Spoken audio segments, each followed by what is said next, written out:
Welcome to our exploration of internal domain specific languages or DSLs. Today we are going to discover a completely different way of thinking about software design that can make your code more flexible, reusable, and maintainable. Let me start with a question that every developer has faced. You're looking at code that worked perfectly when it was first written, but now you need to make what should be a simple change. Instead of a 5-minute fix, you find yourself spending hours carefully modifying existing logic, hoping you don't break something else. Sound familiar? The root cause of this problem is that most software is written imperatively. We tell the computer exactly what to do, step by step, with loops and conditionals and specific implementations. This works great for simple, stable requirements, but software requirements are rarely simple or stable. Let me show you what I mean by walking through a concrete example of data processing pipelines. Now, here's how most developers initially solve the problem. This is the traditional imperative approach, and I want you to pay attention on how tightly everything is coupled together.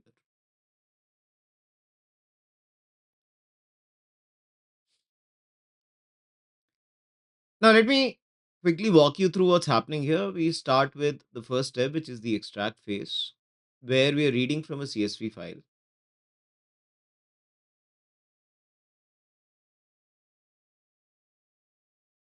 Uh, Notice how the file name users.csv is hard coded right into the path. We're manually processing each line by splitting on commas, and we have this Boolean flag to skip the header row.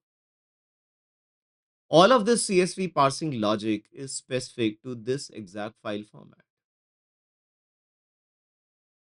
From there, we kind of move on to the second step, which is the transform phase. Here, we are filtering out users without email addresses. But notice how this validation logic is embedded directly in the for loop.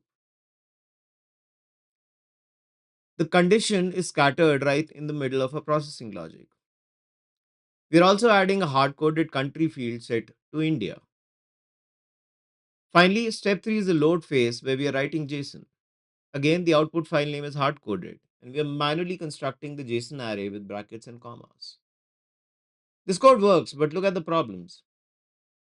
Everything is hard coded: the file paths, the validation logic, the output format.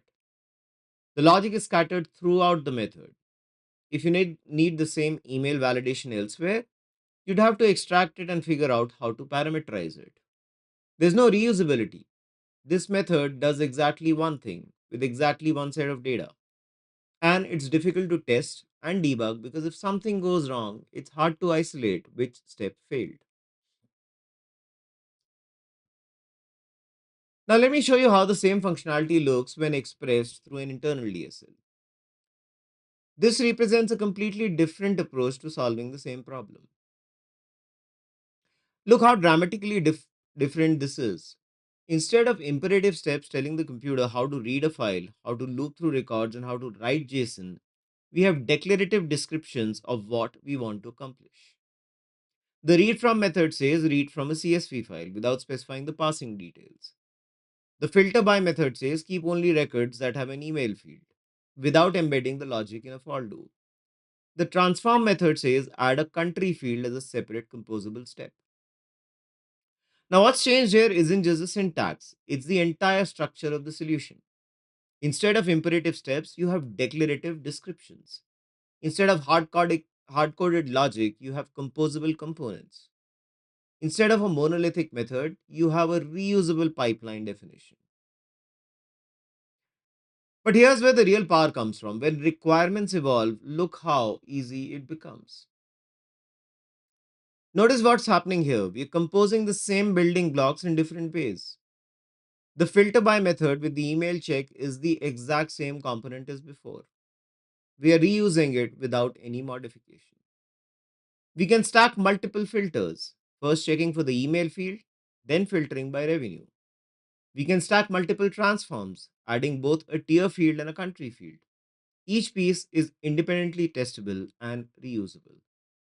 This transformation from imperative to declarative represents a fundamental shift in how you think about software construction. Instead of writing procedures that do specific things, you build vocabularies that can express many related things.